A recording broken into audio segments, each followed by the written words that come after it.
Well, good morning, everybody. I'm Richard Cleveland, your host on Coffee with Rich. I have my coffee and I have some great guys with me. But before we get into that, let's do this run the opening. There we go. Ooh, fancy. And as the chairs all get scraped across the floor upstairs. So this morning, we have a great panel with us. We've got Brian Baker and we have Ron Manziuk from the Canadian Maker Project. And we're going to start off this morning a little differently. We're going to start off with a topic, and then we're going to get into talking about problems that you guys may be having with your 3D printing or your printer or whatever. So we'll start there. So first and foremost, let me go to Ron, who's all the way from Ontario. Good morning, sir. I'm not that far away, but thanks for having me on. My name is Ron. I run the show. Yeah, this is going to be one of those mornings. You can't forget it already. I know you said you retired, but I mean, come on. I know. Have another coffee. Don't got any coffee available, unfortunately. Okay, I'm sending you some. Okay, thanks. No, my name is Ron. I'm from the Canadian Maker Project. So, morning, everybody, and yeah, I'm glad to be part of the discussion today. We're glad to have you. And as always, there's our good friend Brian Baker, who is multiple camera. Yes, I am. Today. I learned OBS, and so I'm like, let's put everything on the screen at once. Let's. There you go. I even bought a green screen this week, but I was too lazy to hang it this morning. Were you going to get all fancy on us? Yeah, I'm going to be like orbiting the moon, man. Okay, then. All right, so we've got a little bit of a topic to talk about today, and this topic is the CR-10S Pro. And I can see we've got some comments coming up now in the group chat. That's good. All right, so the CR-10S Pro. Brian, you and I have had a chance to go through the PDF. Yes, the very confusing PDF, but yes. It is confusing. Basically, the look of this thing, and I'm going to pull up my PDF on screen here. It's so difficult doing this by yourself. So here we've got the Creality CR-10S Pro. And this is going to be the latest offering from Creality. So I'm not sure exactly how they're going to do that, but it is not available yet on certain platforms. I don't think everybody is selling it yet. You know what? In fact, I didn't see any announcements until the last day or so. So there has been something going out over the web. No, there was a murmur on the official Creality group about if people had heard about it, but I haven't seen anything from Creality yet. Okay. And if you Google up CR-10S Pro, there was a CR-10 Pro that's very different. It's not the same printer whatsoever. So it's very hard to find information on this. So let's just go through the PDF a little bit here to start off. So this apparently has an upgraded auto leveling. CR-10S Pro auto leveling 3D printer CR-10 or CR-10S Pro. Automatic leveling, quickly heating up, resume printing, double gear extrusion. They're also doing high precision printing, which is what they do anyway. They've got a touch screen on it, filament detection, and brand power supply. Now that means to me, we'll cover that one first, that they are using a mean well because they've got the mean well in the CRX. Yeah, though I'm really hoping that's an official mean well, as we've discovered so far. There was some questioning, I'll tell you, and it wasn't just us. There was a couple of channels online that were questioning the validity of it. But to me, what this looks like is the CRX as a single extruder. What do you think, Ron? I'm like, when I looked at it, I'm looking at it. I thought it was the rebranding of it, honestly, because the whole design just screams the same machine. It does. Let's And see if I we can. don't.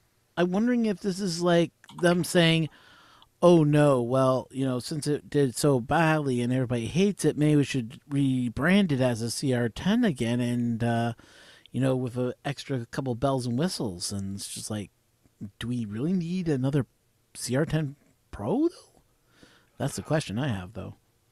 I kind of look at it like this. This is what they want to do to appeal to the CRX crowd, but want to give the CR10S customer base something better than what they've got. Now, this is what they should have done with the CR10S to begin with. Put everything underneath the heated bed and go that way. But they didn't. Now there's three models of CR10. Yeah, if you think about it, yeah. Mm-hmm. Actually, technically, there's 4 if you consider the CR10 Pro, which had a very limited release too. Oh yeah, I guess so. So that this brings it to be the 4th iteration of the CR10. Now this is interesting. More intelligent 3D printer, Creality 3D version 2.41 motherboard, 4-layer PCB board. So this is an upgraded board from the one that is in the CR10S now. Correct. The current one is a 2.1 board. So they've gone through several sub revisions. I mean, this is not like it's going to be 2.2.1. This looks, and again, we don't have visuals yet, but they've taken 2 more major steps on their board revision, which is interesting. Looking at the comments here, and there was a comment that was made. Let me just see if I can get back to that. No, of course I can't. Just look at my comment screen. made that this was like the CR20. It kind of. Yeah, definitely. CR20 is I thought that was more of a Core XY design though. Nope. Oh no. Oh, I'll be darned. You know what? Yeah. Though if you look at the photos of the CRX and the CR10S Pro side by side, they have a lot more in relation to each other than the 20 is to the 10S Pro. The LCD is in the same position. I think what we're going to see here is Creality going to a base form factor and have different lines based off upgrades. I don't think we're going to see them experimenting with different style designs going forward, which from a manufacturer's standpoint is the ideal path. I agree, but I think right now they're getting into a little bit of a stagnant area. Absolutely. What do you think, Ron? I think right now Creality is just like pinching at straws in a sense, like just trying to make each one a little bit better, a little bit better, a little bit better. But this could also be their rebranding. Because I noticed with the logo has changed, the website has totally changed around. They're trying to rebrand themselves, I think, also in a sense, and trying to gain back what they lost when they had the with their dual nozzle system and all the complaints that came out. Yeah, with the CRX. Yeah, I kind of think that this is an attempt to get some of that crowd back. I don't know if anybody that's watching today or watching the restream has a CRX. Let me know what you think of it if you do. But I think the CRX is using the same board that the CR10 is using with the addition of the extra stepper. But this apparently is the new one is going to have TMC Ultra Quiet 256 stepper. This is what intrigues me the most out of this board. I don't know which TMC drivers they are putting in there, but my understanding is to achieve the 256 microstepping, you need to have them running in SPI mode. And in order to make that happen, you basically have to redesign your board because the SPI headers aren't broken out in the most convenient places, and pretty much every board you see on the market right now is not actually breaking that out. So Another thing I noticed with this is that they're going a little bit more.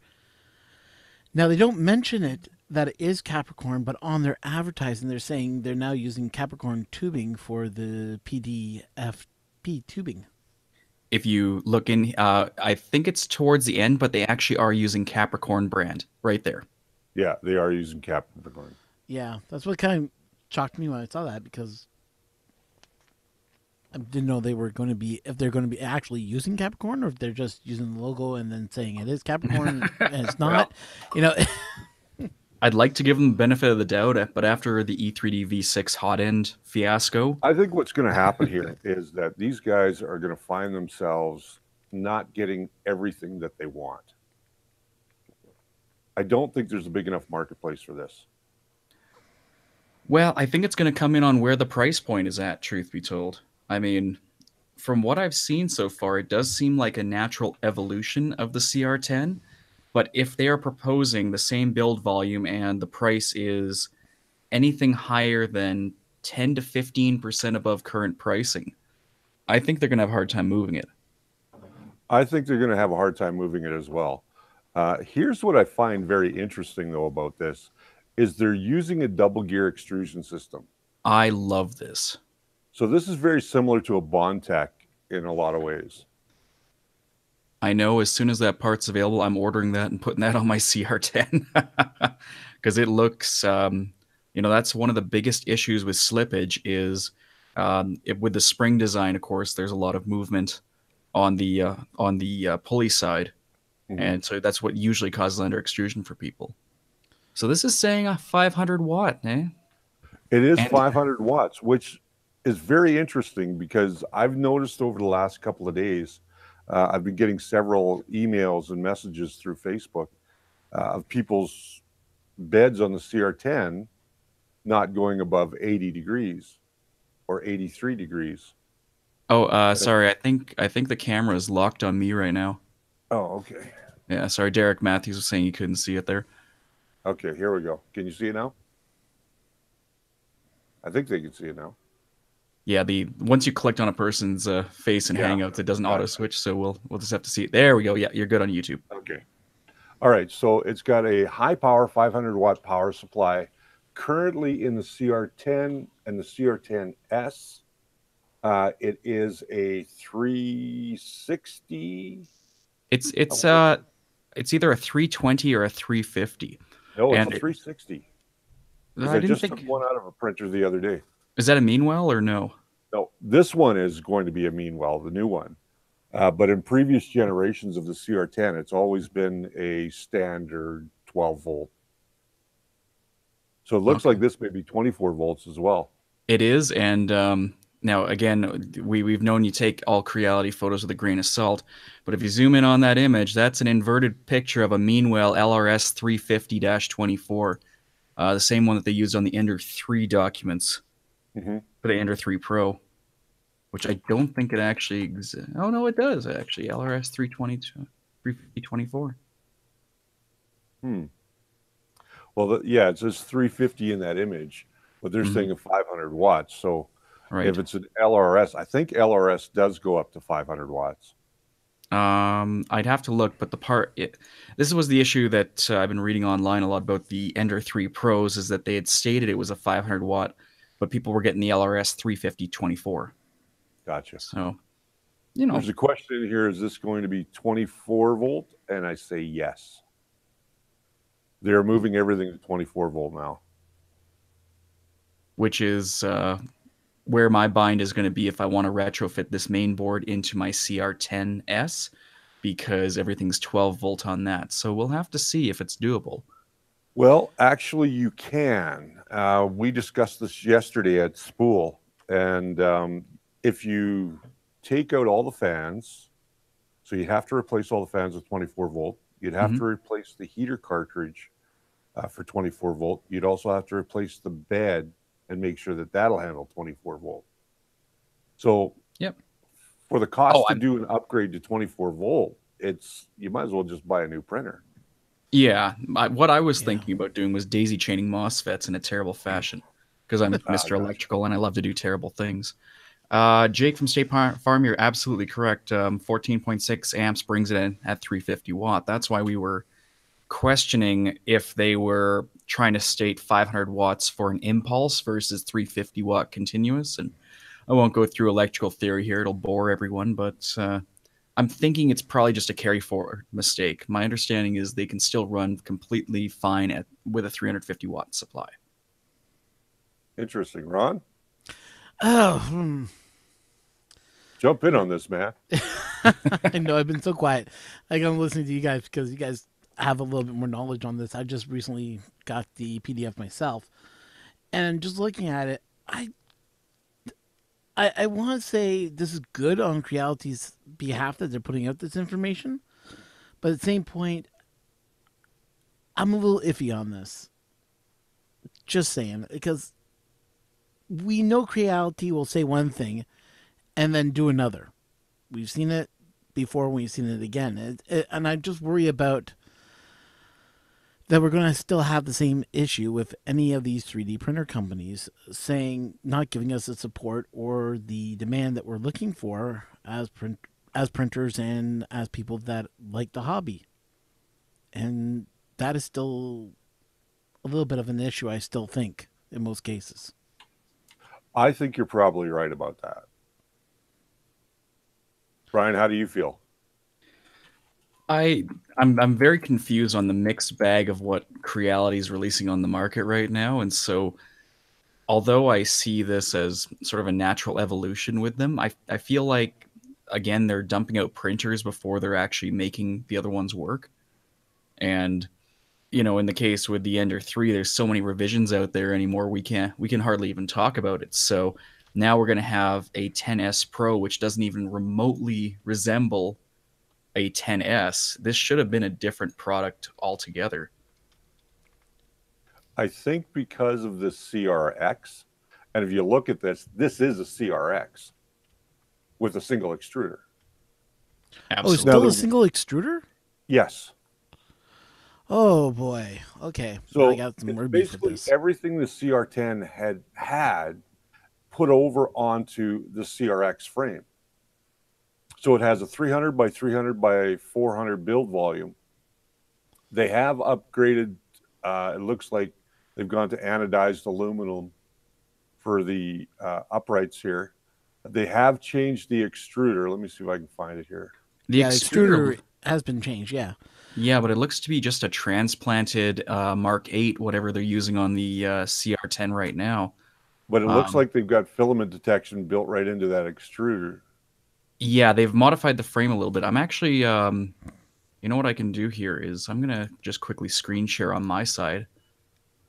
I'm like you guys. I'm interested about this extruder. That's really starting to get me looking at it and going, So here's what I've got in the document. What you're going to notice is it looks like it's still a standard.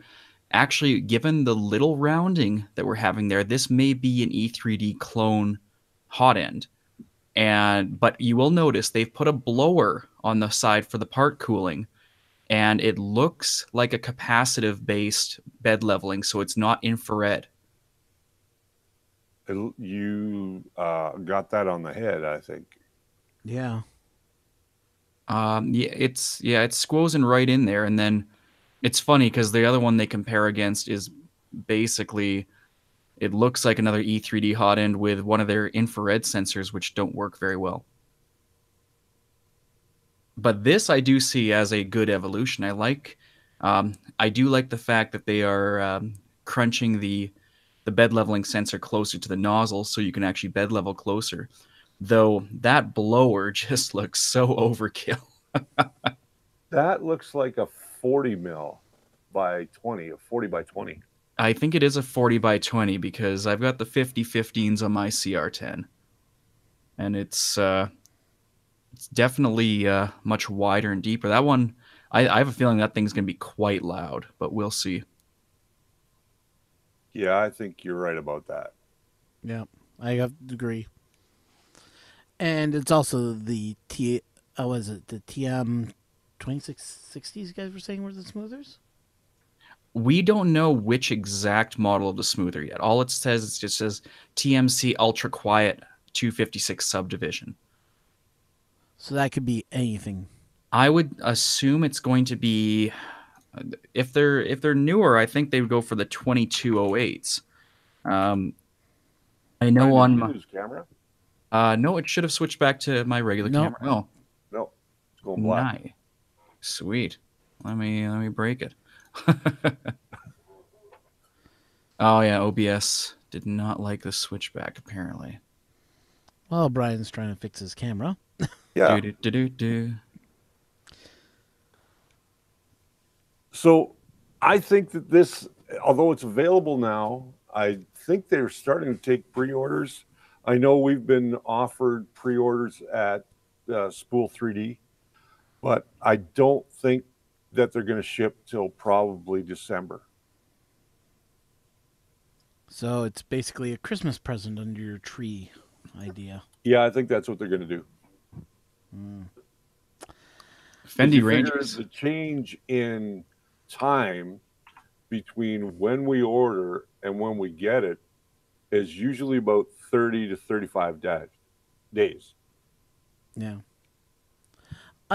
Now here's the thing that really makes me go, I don't know what they were thinking with getting rid of the dual lead screw, because a lot of people said the dual lead screw was great on the CR-10S. Why get rid of it on the Pro? No, they've got it on the Pro. Oh, is it on the Pro? Yeah, it's on the Pro. Okay, I thought you guys said it was one single lead screw. No, it's both lead screws, I believe. But their claim here that I'm finding, they're going 260 on the hot end and 110 on the bed.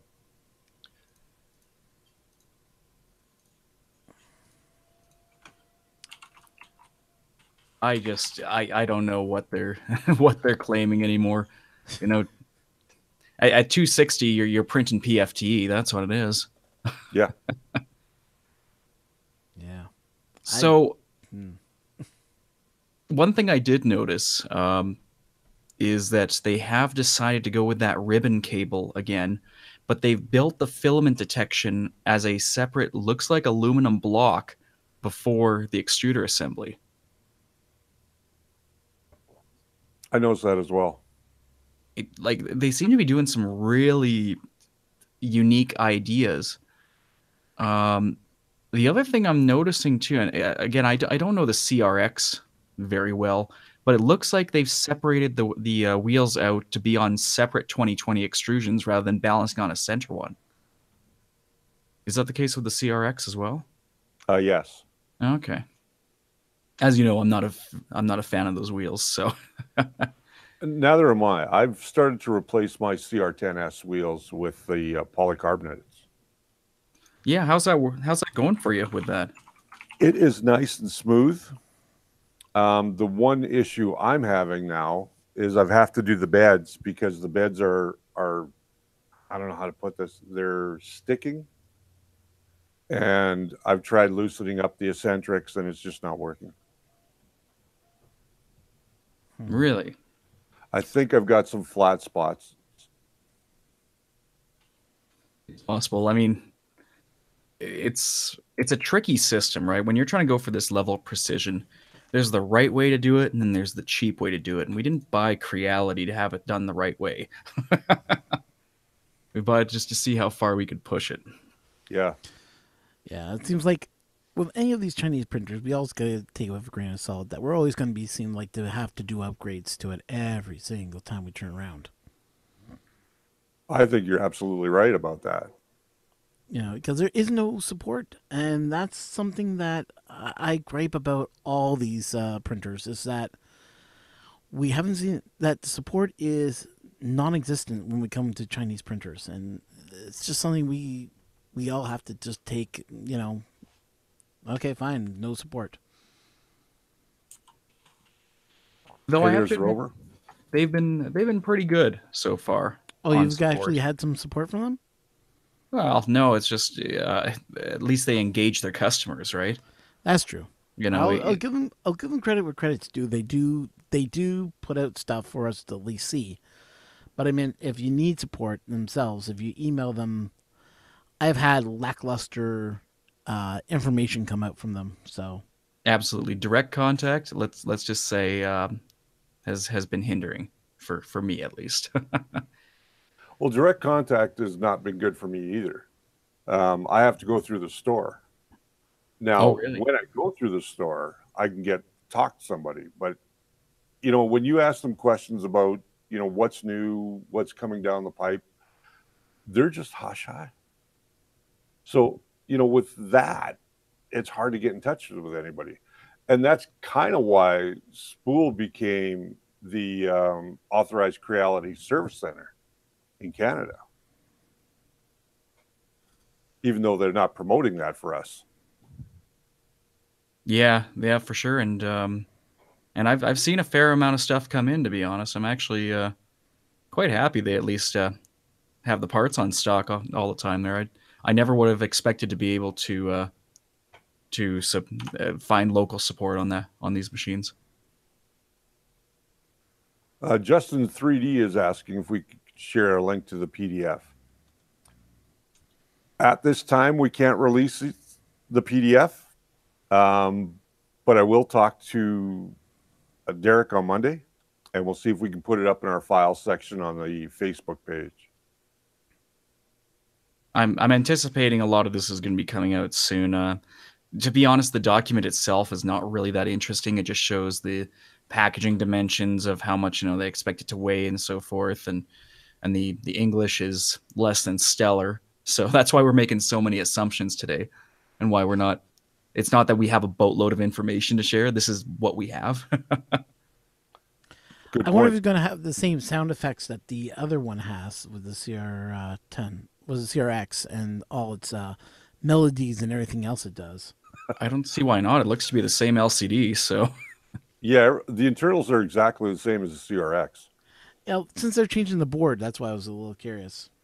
well, the thing is there's two separate boards, right? The LCD that you're seeing on these is no longer driven by the main board. Oh, that's right. Yeah, I forgot about Yeah, that. so and if you ever watch our video on the assembly and kind of poking the insides of this thing here, it's got its own SD card slot on the LCD for its own firmware updates. Oh, great. More fun to update its Yep. printer. Yeah, Jake from State Farm says sounds like a bunch of marketing wank, and I agree with him. This is just all this right now is it's a brochure for distributors. Um, there's I've never ever seen printed documentation from this company in terms of the models that they're coming out with or catalogs or anything like that. Everything's been on their website. Yep, and all their support videos lately have been outright hilarious. So I just saw they released one yesterday on how to tighten up the bed. Do they And use their fingers? no, they actually do use a wrench, but they managed to show it in under 10 seconds. Oh, wow. It's just like wobble, lift it, tighten it a little bit. Okay, it's good. It Yeah. is. We got someone got to make a cringe video, cringe watching Creality fixes. Yeah, here you go. Here's how to fix your bed in like 10 seconds, okay? It's wobbly. Okay, lift it up. Tighten it.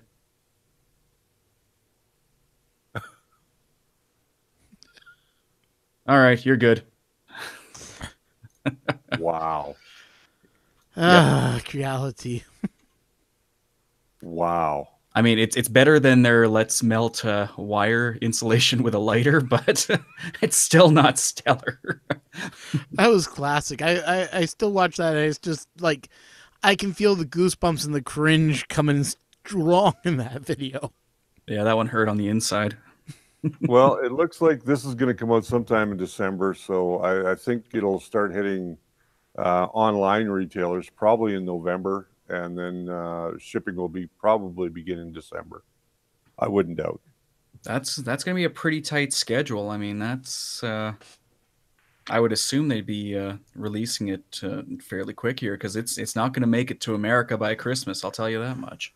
Probably not, especially with everything that's going on with the NAFTA and all the tariffs that they're putting on. Yeah, we have the benefit of having 3 Canadians here, so we can't tell you if there's an import fee now being taxed on those all those aluminum units coming from China.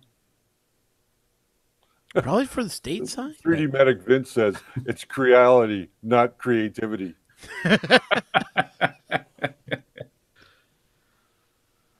You're actually very, very much correct there.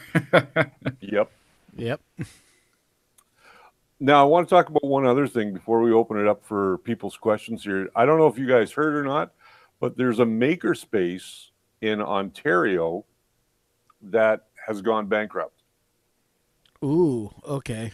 Ooh, which one? You might know more about this than I do, Ron, but I got the news yesterday through a reliable source saying, I don't know the name of the place. I think it's in Toronto.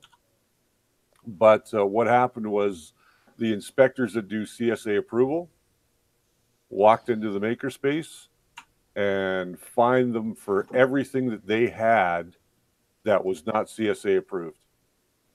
Oh, They ended up shutting down. Wow. Okay. Yeah. So all their 3D printers, their laser cutters, their vacuum formers, all that Makerspace stuff is all gone now. They've had to sell it all off.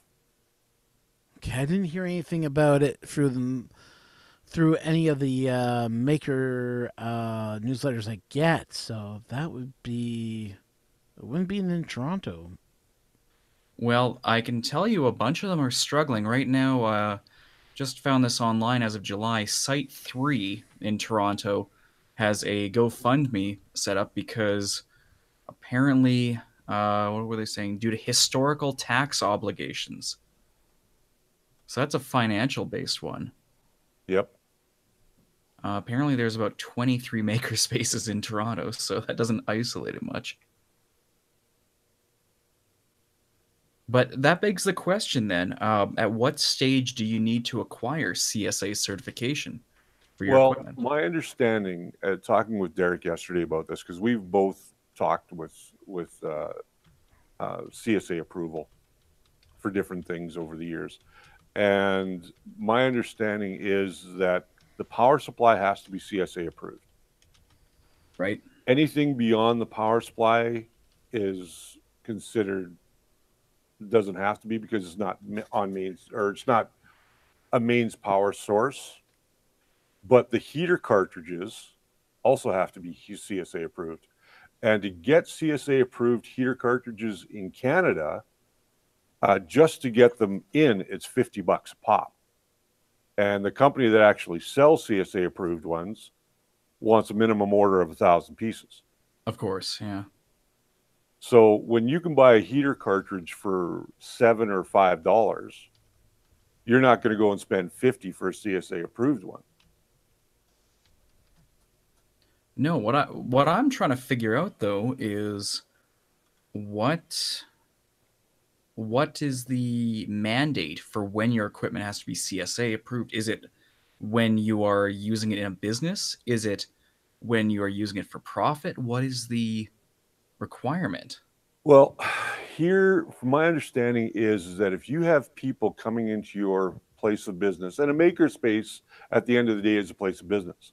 If you have people coming into your place of business using your tools, those tools for insurance purposes need to be CSA approved. Because if they blow up while you're using them and you get injured, then insurance won't cover it. That's actually what I'm just reading.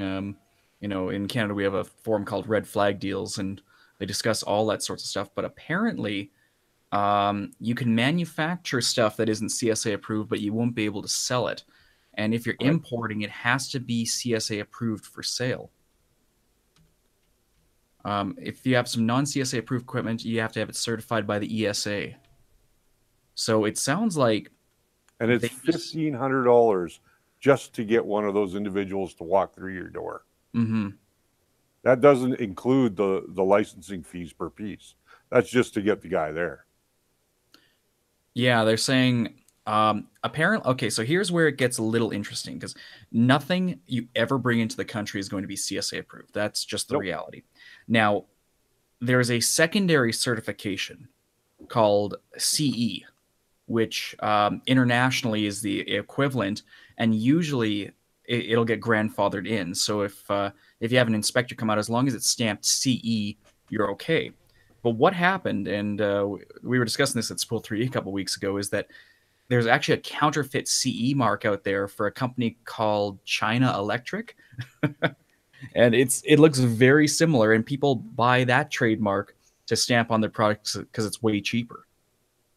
And usually will get past about 80% of the people out there. So I'm going to check this sketchy power supply I have here. Let's see if I have a scene set up for this. Sure don't. Sure don't. It just went black. Let's capture device. Still learning this OBS just a little bit.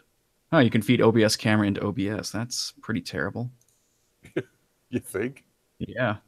Okay, apparently it's getting itself all mixed up. So you'll have to look at the tiny view there, but this is a knockoff power supply, and it's got a CE and supposedly FCC ratings and all that. I think this one actually is good, but what you have to look at is the spacing between the end of the C and the beginning of the E. I'll have to try and see if I can find that document again about counterfeit CE, but I believe if it has a big space, then it's China Electric. Yeah, I think that's what we discussed at the shop, is that the space was the factor that whether it was a genuine or a fake. Or China Export. Oh, well, my power supply is counterfeit. So take a look at this here, and you can see there is, let's see if that's going to focus. Put up a fight. It's kind of hard to see there, but the C and the E are basically back to back. If we cut over to here, here's how you tell. The CE has a circle that would continue on and cross over with the beginning of the E. But if it's China Export, the end of the C is where the E begins. Gotcha. So there's your lesson for the day if you're ever curious. Not so that Jake any from inspectors... State Farms made an interesting comment here. He says, "Don't you think Meanwell would call them out if they were using fakes?"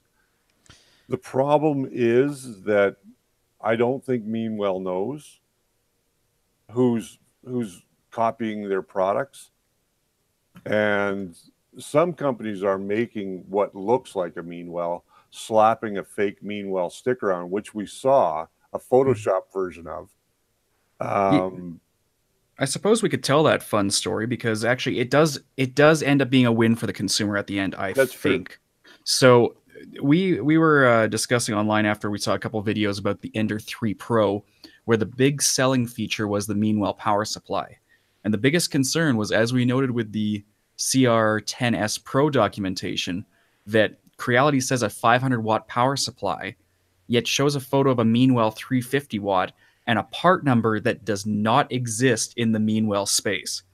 So we zoomed in and looked, and it sure looked like they photoshopped new numbers on there, and the certifications didn't line up with where they would on the sticker of the official supplies we had in the shop. So after doing some digging, we finally found someone who had received an Ender 3 Pro online doing a video review and cracked it open and had a photo of his Meanwell power supply in there.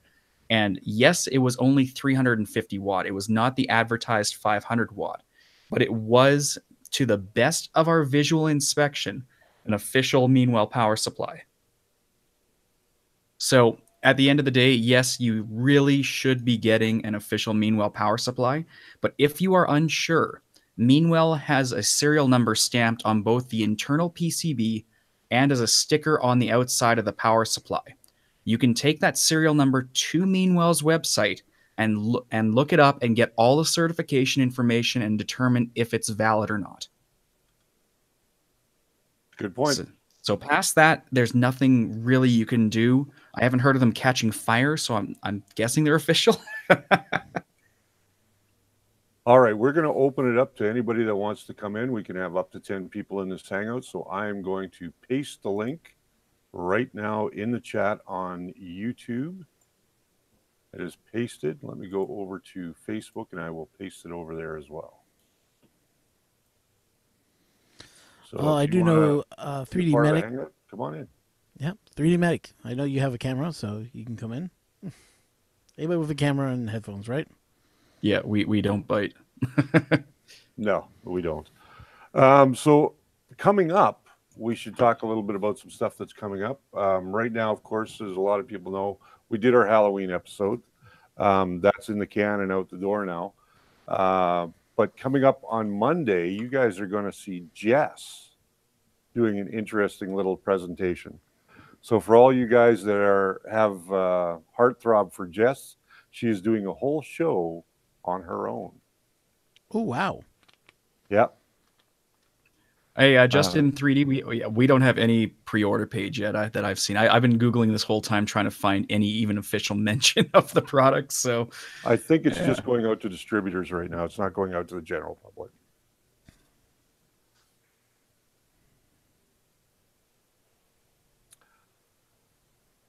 Yeah, Rover, thank you for that. If you haven't had a chance yet and you want to throw us a thumbs up or a thumbs down, we like engagement regardless. So if you really hate us, just let us know and I'll leave. I got stuff to do.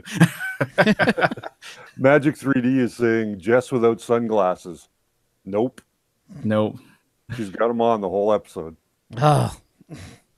I'll tell you why she wears those. For anybody that doesn't know, Jess has a problem with bright light in her eyes. So although she does wear glasses, the studio lights bother her eyes. So that's why she wears the sunglasses. Oh, does she have that light sensitivity issue? Yeah, she has light sensitivity. Yeah, okay. Yeah, that's why she likes being at the table doing all the controls and have somebody else behind the desk. It's a ridiculous thing. You know, I have a very slight form of that. I really get impacted by a lot of blue lights. So, you know, when LEDs came out, they were a godsend because the CFLs put out a lot of flickering blue light all the time. So, yeah, it's fun. Oh, CFLs are horrible. They are. So let's talk about Filament real quick while we're waiting on some guys to join in on the crowd fund here. Or you want to talk about how I spent the last 2 weeks diagnosing issues on my printer that was a result of bad filament? Yeah. Because I'm too ignorant to contact a certain vendor about their recalled filament, so I kept on persisting to push it through my printer because it was just close enough to work. Yeah. If you're having issues with your printer, just have one quality spool on hand just to prove that it's not your printer. That's all I can say, because you know, I had over extruding issues. I had one case where actually a lot of my filament is just kind of running out of the hot end because a normal PLA melting temperature, whatever was wrong with this mix, it was probably meant to melt at 150 and not 200. So thank you, Ron, for that information because I was going crazy. Oh, not a problem. He says, I'm having issue with the filament. Oh, do you have da-da-da? He's like, yeah. I'm like, it's terrible because I got 4 unopened boxes of it still, so I'm gonna be like, You should write down on the packaging right now. Yeah. Ron's got that little evil laugh that he's got going on there. I gotta wonder if maybe he's not a secret mad genius. No. I've always had that evil laugh, but yeah, I've only perfected it because I used to have to do certain things and voices and such because I have such a weird way that I can bring my voice up really high to really low. But someone wanted the evil laugh, and I was watching some shows that had evil laughs, and I was trying to mimic them. And my friend just goes, that's just creepy, some of your laughter that you can produce. So, yeah, that's the only reason I laugh like that. It's like, it's evil, I know, but at least I'm not laughing like going, you know? Oh, man, I'm scared now. Let's see if I can get this. Okay, I've got a picture up here that I want to show you guys. Let me just go to that camera. This is what I recently did. Nice. For anybody that doesn't know. Oh, let me get that off there. You guys don't need to see that. So this is what I recently did to my filament sensors. I did it for both my CR-10Ss. And this is a thing that you can find on Thingiverse. It's just a filament sensor replacement. What I find for anybody that's got CR10s, and we've got a lot of guys in here that are CR10 users, that filament sensor wears out. The plastic on it is so freaking cheap. Like, it's just horrible. I'm just going to go ahead and say this deviates a little bit, but it doesn't even matter what plastic it is. You're always going to etch away with the angle that we feed the CR10s. That's true. As we discussed last night. From the top. Because for those of you who didn't know, I actually managed to start etching away the aluminum on my extruder block last night with filament. Oh, did you? With PLA filament, yep. Oh. I was actually rather impressed. So I've seen a lot of people. It has to do with the angle that we feed in on the CR10. And I'll show you this. This is this was after running PLA for about a day or so on my machine. You can see the little etch away there, and that was because of the angle it was feeding in. So my solution was to put in tapered Capricorn tubing to act as a strain relief. But I'm really liking that one you got there, Richard. Yeah, I found on Thingiverse. All you do is use a little bit of Bowden tubing on the inlet and the outlet, and you screw it to that bracket on the Z, as you can see there. These are a pain in the ass to get in and out, but no kidding. Or actually, they're a pain in the ass to get back in. They're easy to take out. The rear one's not bad, but that one that's sliced right in between the that one right there. This one right here. Yeah, with the lead screw right there. Yeah. That was the biggest pain in the butt. The other thing that happens is that nut on the bottom. What happens is when you take out both of those screws, it now becomes loose, obviously, and you can actually physically turn it on the lead screw. Oh yeah. So it's a little tough to get it lined back up, but once you do, you're okay. But yeah, this is a direct replacement. All you simply do is open up the existing one that you have. So these are the actual Creality screws that came in the original. And then the sensor is the Creality sensor, which is inside this box. Fits perfectly. And it's just a friction fit. You don't happen to have that Thingiverse link on hand, do you? Because I think there's a lot of people who would like that. Yeah, just because that, I'm going to tell you guys, that is going to solve a lot more problems than just the filament sensor, runout sensor. Even if you didn't have the runout sensor, print this and run the piece of tubing straight through, and you'll never. Straight through. Oh, what? Is there a lip or something? There's a lip on both ends. Oh. So there's a lip right on the inside here and a lip right here as well. Okay. So when you're pushing the Bowden tube from either side, and it's a very snug fit getting this Bowden tube in. Good. It goes right up against the sort of the space where the sensor sits, and then it guides in perfectly every time. Right. Hey Jake, I am very, very happy to hear that you got an official power supply. For what it's worth, I'm very happy to hear that. Just looking up this thing now.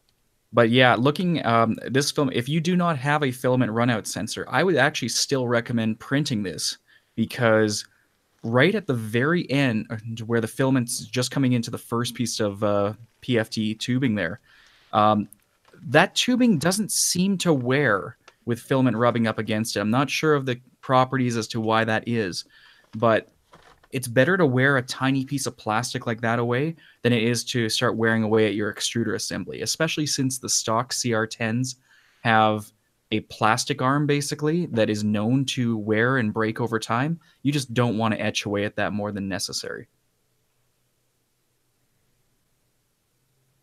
I'm just going to get you that link right now. No worries. I'm just wondering if I can take this little baby apart and apply it on that. Is that Mr. Hoogland's? Yes, it is. Because I only have a CR10. I don't have a CR10S. So.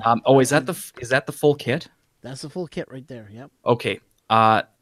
Technically, yes. I suppose I can lead into my adventure of trying to get his base switch working on my CR10. And the answer is no, you have to buy the full kit. You can't make just his switch work with the factory filament sensor. Yeah. If you plug it in straight, it's the same connector, which is an issue. If you plug his switch into the CR10S connector, you're going to short your printer right away. If you, I metered it out. I went and I put, I switched the pins around to an appropriate configuration that would work. It still shorted out the printer. And I think it has to do with the diodes and the LEDs and resistor configs on the board. So you cannot just replace your broken sensor with his. You have to buy the full kit that plugs into the board and all that if you want to go that route. So hopefully I saved a few boards there. I didn't smoke my board, but I could have. So there's a link in the chat on YouTube right now. I just want to point this out really quickly. Like, have a look at that hole. Yeah, it gives a 404. If you take out the CR10 at the end, it'll show it up right. Yes. Okay, sorry about that. No worries. That's not your fault. So this is what happened to my sensor box. Look how much it wore there. Whoa. That's why I was getting false filament out detections. Right. And it happens to a lot of people. And I shared this photo with everyone last night. This is me being an old man, apparently sharing photos that are screenshots of Facebook, because that's awesome. This is one guy that happened on the CR10S group. That's aluminum. Oh, bro. So now, he should have gone and put a Bowden connector on there and put Bowden tubing in, but still, PLA plastic running at slow speeds will very slowly etch away at any material. It doesn't matter what it is. It may be slow, but if the ocean can etch away rocks, the filament can etch away metal. Agreed. Jeez, that's scary. Yep. I'm going to have to check mine now to make sure mine hasn't started doing that. Take a look, because bear in mind, every printer is optimal functionality is based off filament moving smoothly. That is a sign that filament is not moving smoothly. It is dragging against something, making your machine work harder. Yeah, because that could answer a little bit of extrusion issues I'm having right now. I haven't been able to tie down yet. What was that one, Richard, with your Wanhao when you were having under extrusion and you solved it by just moving the location of the reel? Yeah, that was where I had the reel originally was on top of the actual box. And then when I moved it to the top of the frame, it worked great. I had no more under extrusion issues. Where I ran into a problem on that one was there was a tangle, and the reel that I was using was not a spool 3D reel, but the hole was too big. So what was happening is it was dragging on the frame, and every time it dragged, I got that little sort of jog in my print, which, as you know, Brian, frustrated the heck out of me for about 3 or 4 days because I couldn't figure it out. And then when I finally figured it out, it was, that was like a brain fart moment. Hey, Joseph, I'll just send the correct link to the chat here. Yeah, I was just about to do that, and I forgot I'm not a mod. It's okay. It's Saturday morning. The weekend's still young for a lot of us. Yes, it is. So, have you guys tried the Cura 3.5.1 yet? I have. I have too. I'm enjoying it, actually. I got to admit, I'm mighty surprised. Right now, I'm on my box that runs Simplify 3D, so I've got my happy profile on here. But last night, I had my laptop, and I thought, I really don't want to boot up my computer, grab the profiles. I think I'll just go and download 3.5.1 with stock profile, just tweak a few things for my fans. And I was quite surprised at the prints, at the print quality of what came out there.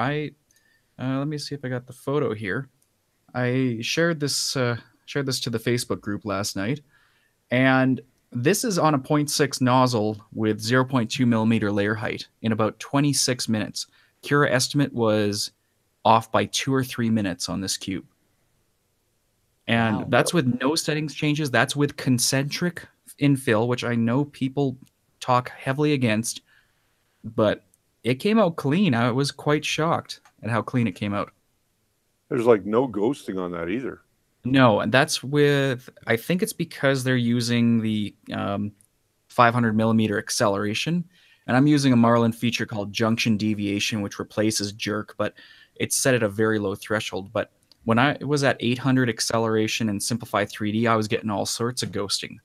So I don't know what they've changed, but I am almost hard pressed to stay with Simplify 3D. Well, we got to see what the update's going to bring out, because that update has been like long time waiting for that update. Right, but I was That expecting. update has been a long time coming for sure. It is, but they are really taking a lot of time with that. Well, Like, we actually asked for a pre-release of it so that we could go through it kind of on our own and test it, and then release our findings, on the day that they release it. And unfortunately, we weren't in time to get into their beta. Both Brian and I were not in time to get onto the beta team. But at the end of the day, I think they're trying to change some of the features to better suit those that are using Cura.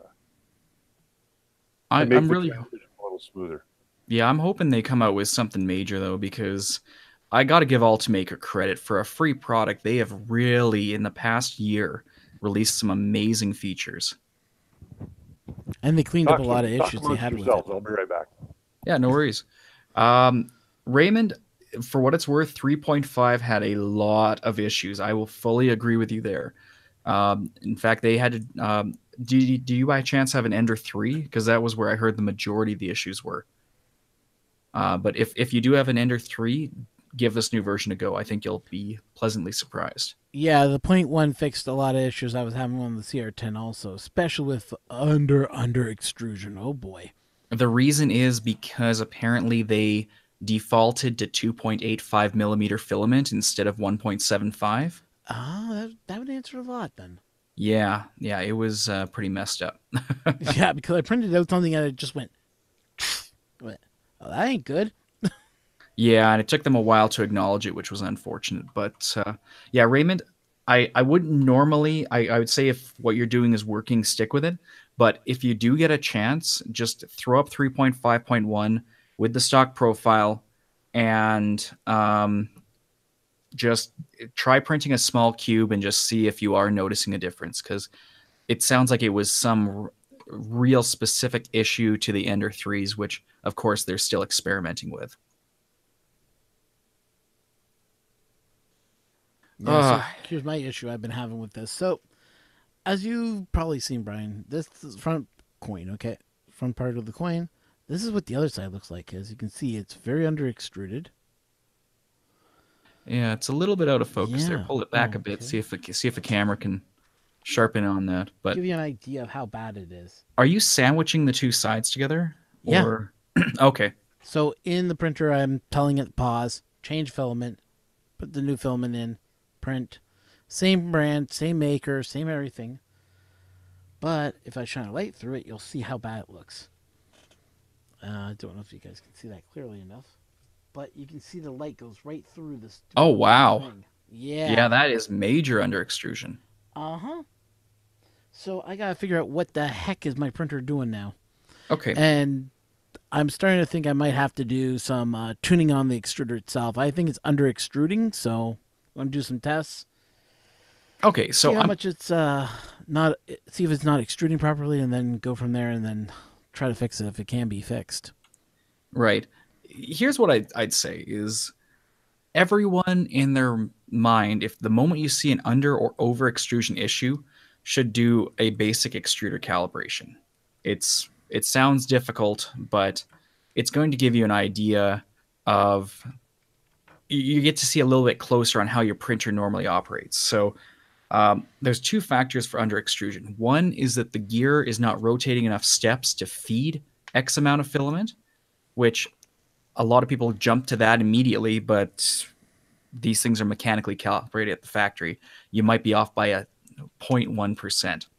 The other reason is you're feeding filament, and there's somewhere where it's jamming enough that the extruder's not bouncing back and clicking, but the extruder gear is just spinning and filament's not moving. So here's my trick for the day for you on that. Go to your extruder assembly and take a Sharpie with you and mark a little line on the gear and on the what's it called, the bearing, and extrude 20 millimeters of filament and look at that and see if it's rotating at roughly an equivalent rate. They're not gonna meet up on every rotation, but you're gonna see if your gear is rotating and your bearing is not. If that's the case, there's a couple. You have to look at what is preventing that filament from moving forward. Is it a jam in the hot end? Is it getting bound up in the tubing? Or is it simply put that the spring is not holding the bearing up against the gear hard enough and it's just simply slipping? And for a lot of people, especially with the Creality stuff, if you have a plastic extruder assembly, your arm has flex in it and starts to wear over time. And so you're actually not getting the spring tension against the filament to provide enough force to cause it to move forward rather than stay in place. Yeah. Well, the simple thing is, and this is what's really been bugging me, is that I got the metal extruder, so I'm not too worried about that part. It's the, oh, that's good. Yeah, so a lot of the things that are on the CR-10S, they threw in the CR-10 except for the filament sensor, which is kind of odd. My version of the CR-10 is like the Frankenstein version. Yeah, like my monstrosity. Well, no, it's like I got it. I open it up and I look at it and it's like, okay, it's CR-10. Yeah. Oh, it's blue lining. Okay, whatever. But I flipped it over and went, is that... Yeah, I think they insulated the bed. So I was like, okay. So I went, heated up. The bed heated up in less than a minute. I was like, okay, yeah, they probably put insulation under the bed and everything else. So they did a lot of changes to the CR-10. When I got it, I got like a souped up version, I guess. I don't know. What Creality is very good at is upgrading a product and changing the manufacturing process while not changing any information to identify it as a different product. Exactly. It's happened with the CR-10. It's happened with the Ender. The Ender we now have, I kid you not, the Ender 3, the Ender 3X, and the Ender 3 Pro. There's an X and then there's a Pro? Yes. The Ender 3X is everything they fixed on the Ender 3 from when it first came out to about 2 months ago. Before that, all those fixes were still present in like 3 months back worth of Ender 3s. All right. And the big hype online, the big fight, if you will, between several YouTubers and Creality came down to them not being able to recommend any products by them because what they had in hand was not what the consumer was buying 3 months down the road, but it had the same product title. Was those people the same people I think is what you were talking about? There were some major players on YouTube. That's, I don't like to point out names, and I don't even want to take sides on the issue, but I can say, many of the points were valid in that their review units were not the same as the final retail. And that's always been Creality's issue, is that they do not rev up a product whenever they make a manufacturing change. Raymond is asking an interesting question. Yeah, let's see here. It says, while we're talking about extruders, do you happen to know why the extruder on the Ender 3 would be clicking? Clicking once and then while it's moving backwards. Okay, well, if it's moving, is that happening during a print? I have heard of G-code issues where it starts backfeeding. For now, I'll just address the clicking extruder. A clicking extruder is when you try to feed filament forward. Filament has compressibility to it, and so if it doesn't automatically start feeding through the nozzle, there's a little bit of room in there for it to accept compression. As it gets more and more compressed between the extruder and the nozzle, at a certain point, it begins to spring backwards. And there's a certain point where the extruder gear's torque against that filament is no longer enough to hold back that spring. And so the filament springs back, which is the click that you hear. And it's enough to actually push the extruder motor internally backwards. So it's a lot of force. Usually I would say that's a result of heat creep in the nozzle or some kind of jam. Richard, what do you think? Well, to be perfectly honest with you, I've had this happen to me on the CR10, as we know. And to be perfectly honest, I think what's happening is, if you look at the tube, the throat that's inside the heat break, or that heat break tube, you'll notice that the PTFE tube that feeds down through the Bowden setup actually has a little bit of space around it. So what's happening is, if this is the tube, the inside of the tube, and this is your filament, what's happening is that the filament is starting to backfill up into that tube, into the cold zone. And it's being pushed up through pressure because there's molten plastic down here.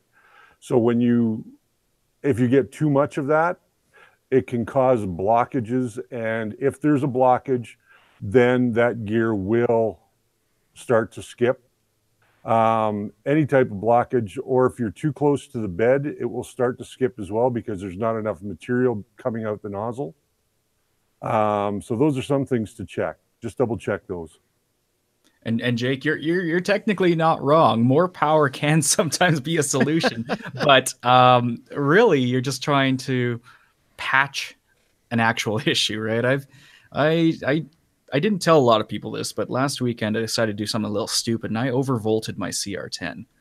And yes, it works great, but it's really not good for the machine. You're basically applying a lot more torque against the system, and you really don't need to overcome that torque if your printer is working right. Yeah, it's the CR10 or hot end design is not a tight fit. There's a lot of sway back and forth. It's very loose fitting. If it were up to me, I would go with the micro Swiss, like you guys saw me install. Hey, wait a sec. Let me just look in here. Ah, yes. I don't know how well you guys are going to be able to see that, but you see all that crud in there? Whoa. That's what happens when you print with these CR10 stock nozzles. Because the Bowden, there's enough room between the Bowden tube and the throat, which is, of course, right there in the center. And that throat goes up to right about here. So all this is filling up with plastic. That's why you can't pull your tube out. That's right. Interesting. Hey, Joseph has a question here about extruder calibration. And before I give my answer on that debacle, I'd like to see what Richard and Ron think about that before I give my thoughts on it. So Joseph's asking, is it better to calibrate your extruder motor with cold extrusion, basically disconnected, or is it better to do it all the way through the nozzle with it heated? I'm going to give you my answer. It depends. I typically do it when it's warm, because then I can see if things are flowing properly through the nozzle. But you can do it the other way. I just prefer to put it through the nozzle. If you're going to do a cold calibration, then you have to take a bunch of stuff apart, and it's a pain in the ass. So I would just go ahead and just do a hot one. Well, I've heard of people telling me that when they do extrusions, they actually take off the Bowden tube altogether and just measure it from the actual extruder assembly itself if it's a Bowden tube setup.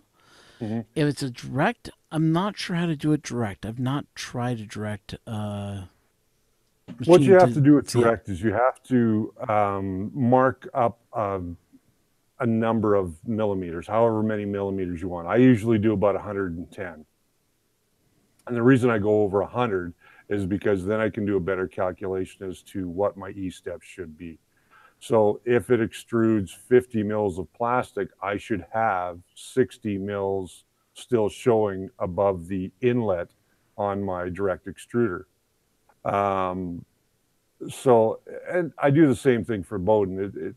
It's kind of the same deal. You're just traveling a little bit longer. Yeah. Magic 3D Printing is asking, did the Makerspace print PLA okay? It actually printed PLA beautifully. It prints PLA. I put some PET-G through it. It printed PET-G just fine. So because it's an all-metal extruder, I'm going to actually throw some wood through it pretty soon. I want to do the M'Baku mask for next year's Calgary Expo, so I'm going to do that all in wood filament. I got a fresh roll here. So are you planning on doing that at 0.4? No. For the nozzle size. Yeah, 0.4. Okay. Let me know how that goes, because I found that 0.4 and wood PLA was a no-go. That jammed every single one of them. Wood PLA tons of times. Really? Yep. Actually, you know what? I'm just going to quickly grab my wood PLA print this week. Okay. I want to go back a little bit here for the guys that when we were talking about Creality, or not Creality, but Cura 3.5. For anybody that hasn't updated to 3.5.1, I encourage you to do so. The reason is in 3.5, there was an error. You could not change the filament size for the Ender 3 or the Creality CR-10. They were all set to 2.85, and they were grayed out, so you couldn't change them. Now, they have since fixed that in 3.5.1, so I encourage you to do that. So if you're getting under extrusion in 3.5, that's probably what it is. Okay, Magic 3D Printing just said something here. I've heard that the V6 all metal clogs a lot without an oiler. I've never had great success with oilers. Yeah, I've tried them. I just think it just introduces another unnecessary element to your 3D printing. As well That's as just my own personal view. If you put on too much oil and it starts going into your extrusion, it gets really messy. If you are having jams with the all metal, either your cooling is inadequate or your retraction's too high, I would say. I would say that too. So here is, in my quest for calibrating my machine this is my wood PLA print this week, which is kind of hard to see. Got lots of street stuff. So gray. I don't know why. I gotta check my camera colors here. It's probably because my room is warmer than heck here. That don't look like wood, son. No, default. That's the default. Ew. Yeah, you look like you're almost like color washed. Yeah, for whatever reason, doesn't give me a lot. You a C920? Yeah, this is the C920. Really? I'm using one right here. I think it's my room because I have an exterior window right here. So you're getting whitewash. Okay. I can be an old fat guy here and use my extruded aluminum to close some curtains here. Let's try that. Does that make any difference? Well, that's no, not way really. Better. Yeah. Hang on. Fishing with aluminum, man. This is my... All right, so it's still trying to color balance weirdly, but this is wood PLA. This is, I think, Hatchbox that I've left out of the box for probably a year and a half. This model on Thingiverse it's a dice tower. So you throw your dice in the top there, and it's supposed to roll new ones. These pillars are the bane of my existence. They will start losing their balance and try to rebalance. And that was at 40 mils. So I'd like to see if someone actually managed to print this successfully. Well, now you've given me a challenge. Hang on. Yeah. How old is that wood? You said it's a year and a half out of the... Year and a half exposed. It really needed to be dehydrated. I haven't done that yet, but if you heat that up above 160, it just starts drooling out of the nozzle like a glue gun. Oh, geez. Well, there's your first thing. Dry out your filament. Yeah, pretty much. Hey, there we go. We're going to actually get into a whole episode on drying filaments. Before you're leaving Monday, aren't you? Yeah, I gotta fly to Northern Ontario and be there for about 2 weeks. Wow, your color just improved. Yeah, auto white balance sucks. Dehydrator from. Sorry? When you get back, I'll get your dehydrator from you. And well, if you're down this way this weekend, just come by and grab it. Down your way tomorrow. Yeah, I'll just grab it. Okay. It looks terrible, but it works. I'm going to use the toaster oven that we have at work too, which is what it was bought for. Right. So that'll be something that I do over the next week as well. I think that'll be an interesting video. A lot of people have been asking about how do I dry my filaments. Yeah. Yeah, I've had that question asked many times, and then I had to put a video to explain my way of doing it. So, actually, you know what? I'm gonna go, and at the risk of hopefully not upsetting anyone, I'm gonna show you what happens when filament is bad, and this is from my filaments.ca roll. Yeah, I remember when that roll came out. Oh man, the headaches. I haven't bought anything from filaments.ca. I've used eSun. I've used that Sunlu crap. I haven't used any of the Amazon Basic stuff yet. What else have I used? I've used MKG or MGR or whatever it is. I've been told to try AO Robotics. I've also been messing around with IC3D. I think I'm having major extruder problems, and I think it's at my extruder end. Gotcha. I think I got the problems. I was going to be investigating that today. Well, let me know how it goes. Yeah. So this is the greatest, cheapest filament you can get in Canada, usually. I feel dirty for saying that, but the EconoFill line, I don't know what happened during their manufacturing here, but I'm going to take a piece here, and it is brittle beyond belief. If you leave it for like an hour, it'll just start snapping off at the tip. And this is, for whatever reason, being resilient now, but if you leave this at an angle, it will just instantaneously snap. You don't even have to touch it.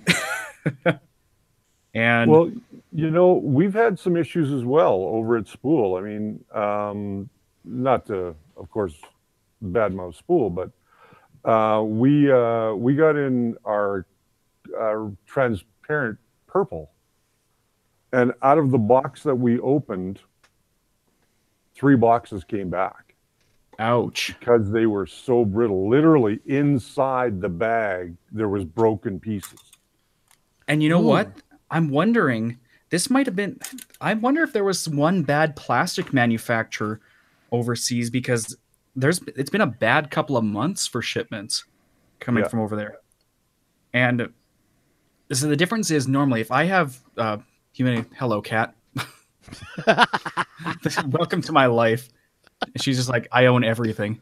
But that's the purpose of cats. Absolutely. Normally, with any other filament, if it's brittle like that, I can throw in the dehydrator or an oven or whatever at 45 to 50 Celsius for 4 hours, and it feels like brand new coming out of it. This stuff just naturally snaps. And it's really hit and miss on the batching. So I got to contact them because they did have a recall on it, which is unfortunate, but at least they owned up to it. But if you are in a humid climate, and this is the problem with Calgary, we have a very, very dry climate here. You know, I'm roasting alive in this room if you can't tell right now, but we are at a whopping 21%, and it's 29 degrees Celsius in this room. So it's a dry climate. It's in my case, it's a warm building that I'm in, and I don't usually have an issue with needing to dehydrate filament. Yeah, I've never had to dehydrate any of mine either. I find that PETG doesn't last very long. I'm in a basement, as you can tell, and this is an uninsulated room. Ooh. So it's a little cooler in here. So I run my printers a little hotter. I run them at 210 and 60 here in this room. But, you know, even at the studio where I've got the D6 and the Ender 3, I still run it at around 210 on the Ender 3 just because I've got a giant air conditioning duct that's right over the show table. Yeah, and honestly, I find the ambient room temp doesn't impact us nearly as much. But I mean, Ron, maybe you can elaborate to this about the struggles with printing in a high humidity climate. Yeah, since I'm sitting right now at 36% humidity at 22 degrees also. And yeah, my basement is a wet basement, and I've had rolls of filament just suck up water like no tomorrow. I've had other rolls where I can leave it out for days and not have to worry about it. It's weird. But whenever I'm printing stuff, if I hear that fizzle, fizzle, fizzle, I'm just like, okay, take it off the printer, throw it right into the dehydrator, turn it on for about 4 hours, come back, and then try again. Yeah, that's really interesting. You know, I've only heard the crackle once or twice on mine, honestly, out here. But a lot of other people, you don't realize how big of an issue it actually is, because this stuff really absorbs water. I know over the summer, because we had an unusually high humid summer this year, I found all of my PLA was stringing like crazy. You're not alone. No, it was a bad summer. And normally, you know, the first summer that I was printing, I hardly had any stringing at all.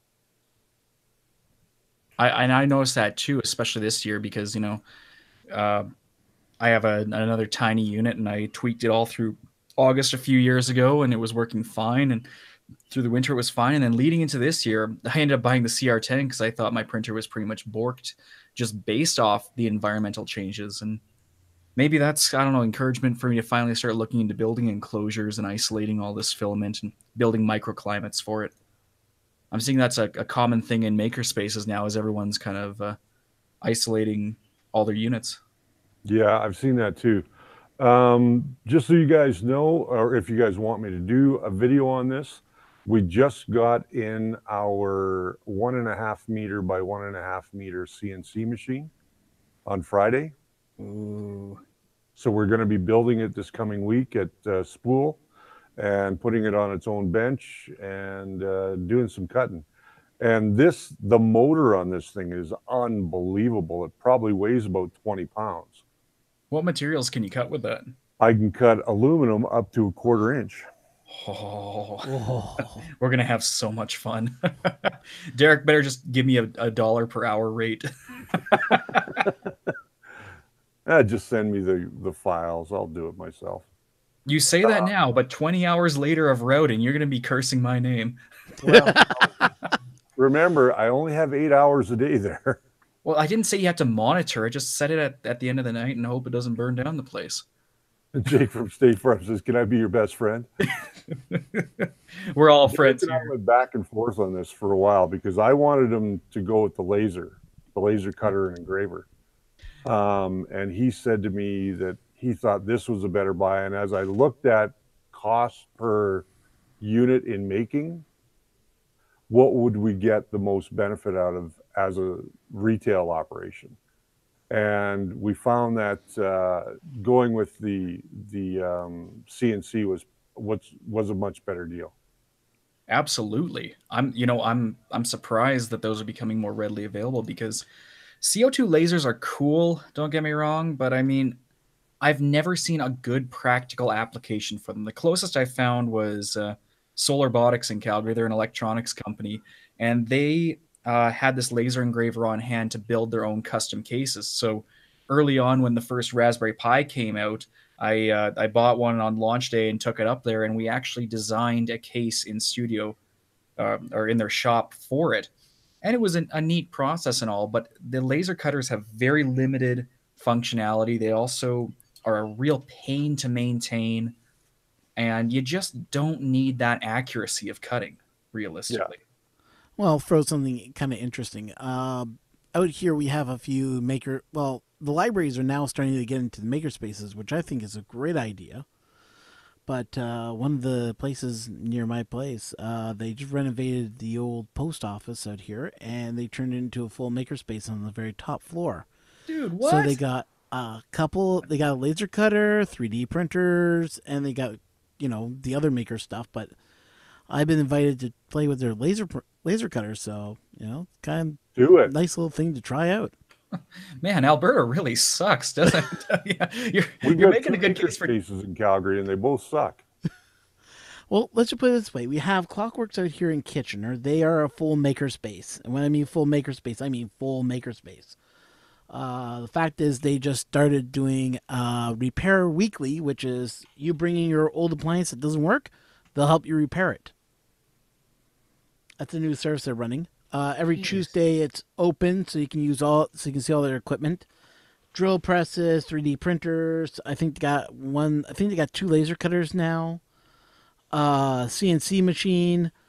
So yeah, they got everything in that one. I hear that the makerspace out here in the Kitchener is talking about getting CNC Labs CNC machine because it's a smaller version of a CNC cutter.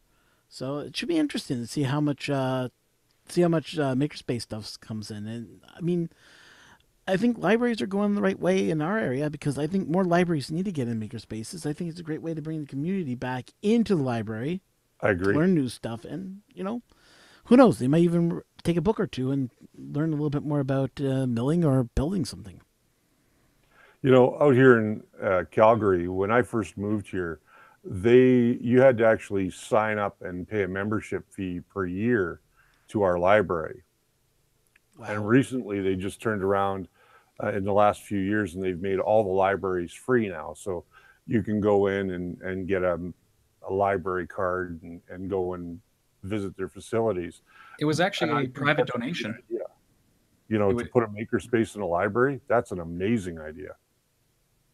and I think what a lot of people need to realize is that, industrial equipment has a huge upfront cost, but the cost to maintain and keep it running is relatively low.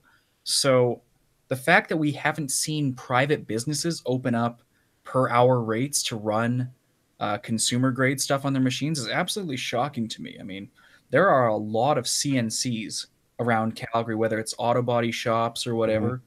And I am truly surprised nobody's been offering to market those machines because they probably sit idle 90% of the time.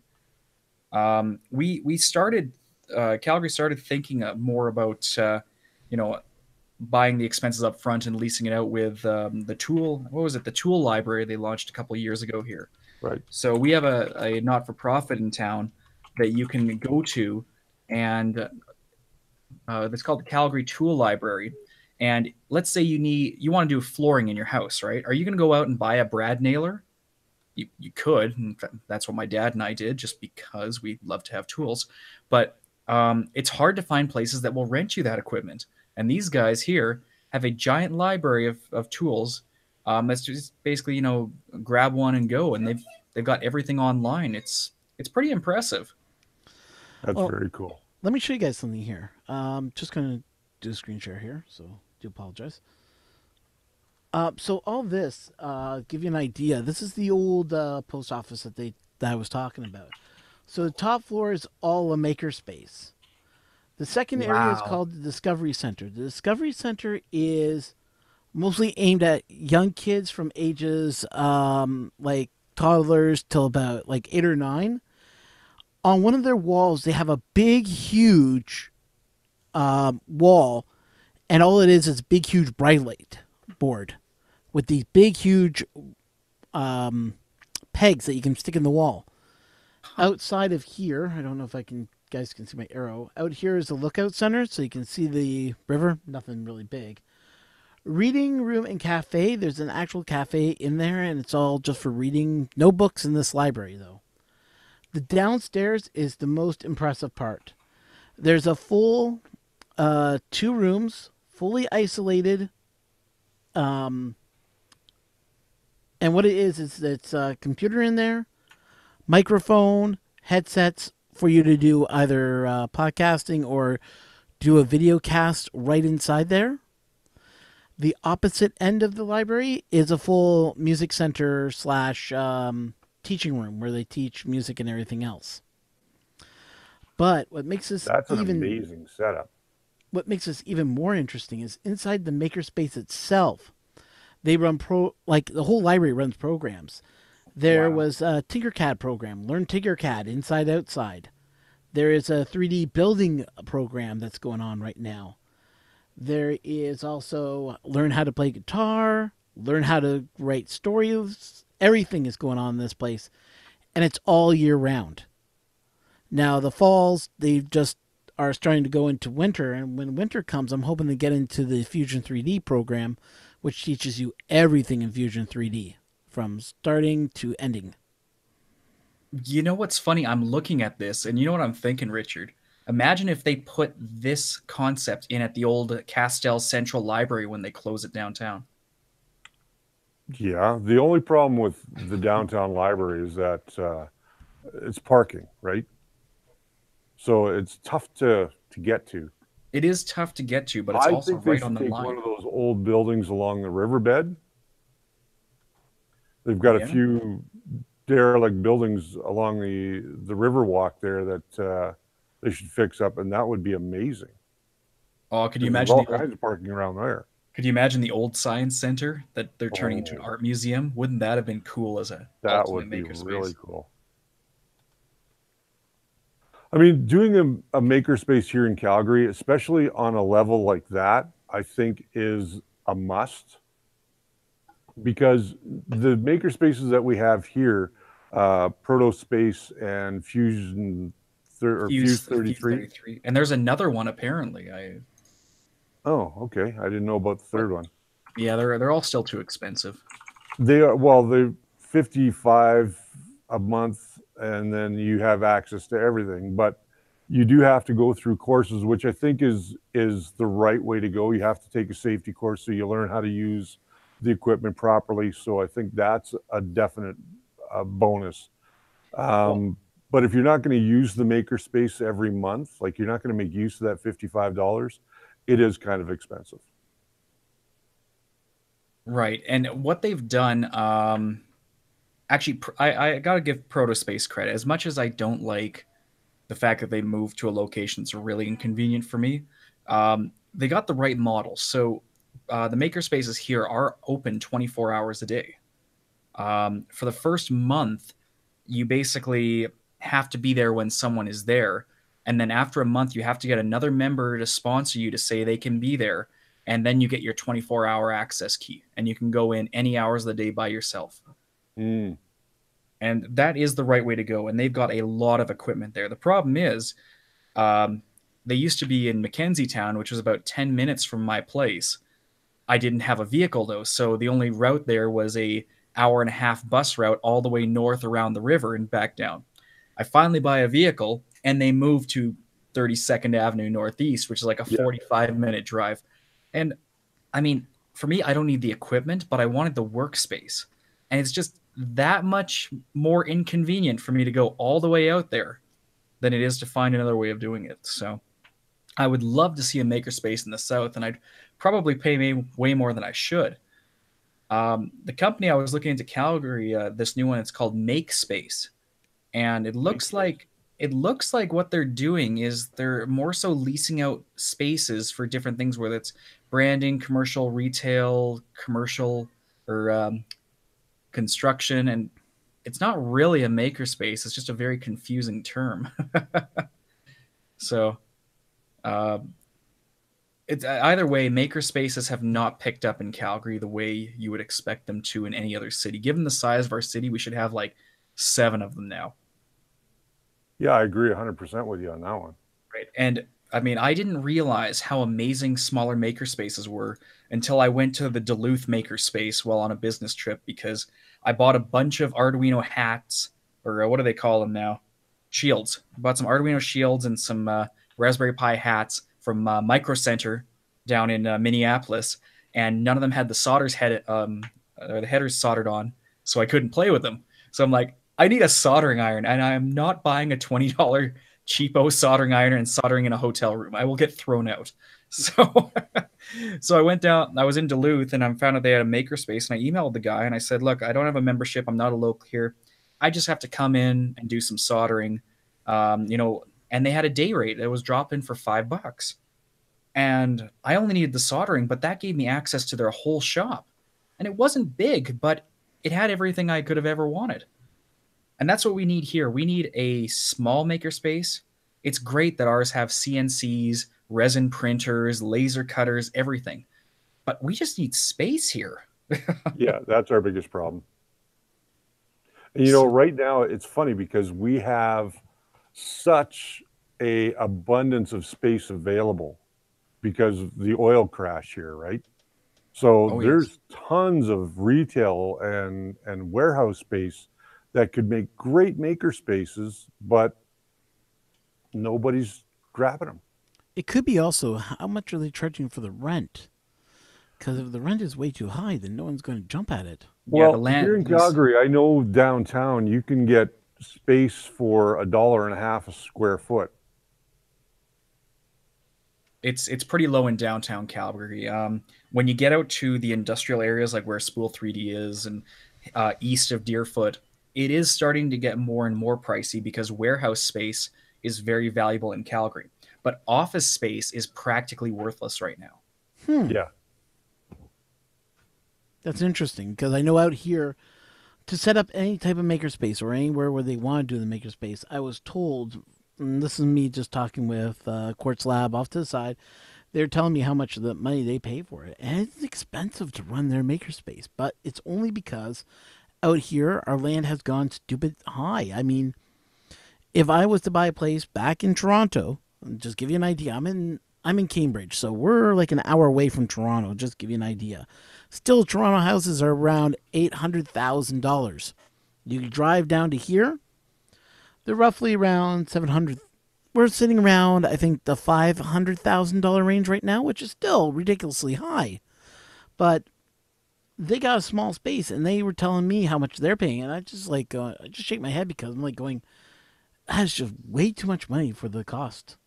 I agree with you. Costs, everything. It's the same thing out here too. I mean, we've got industrial locations all over Calgary, and any industrial location, you're looking at $15 to $17 a square foot. So you do the math. If you want 1,200 square feet, it's a fair chunk of change. Then you also have to pay the insurance. Then you also have to have the extra costs on top of that because you're going to have to pay for a portion of the snow clearing and the maintenance during the summer and all that other kind of stuff. So, yeah, it can be quite high. Yeah. And I think with the way that libraries are going, I think that's the best way. It's a shame that they haven't done that in Calgary. I think that's a real loss of revenue, I think, the for Calgary the library. Public Library has always had funding issues here in Calgary, and as Richard said, we all now have free library cards, but we got that because I think it was like a $50 million private donation to keep it free for a couple of years, and the city's also spending a lot of money on this brand new library. I actually received an invite to tour it. It's opening November 1st. I'm wondering if they do have a maker area in there. Calgary New Library. Let's have a look here. The new Central Library. I got to say a quick hello to Ben Brady, who should be in this hangout with us right now, but he's not. I sent him the link, but I guess we're just not cool enough. We're not cool enough for him. Let's see. Ha. I'm going to take so much flack for that when I talk to him next.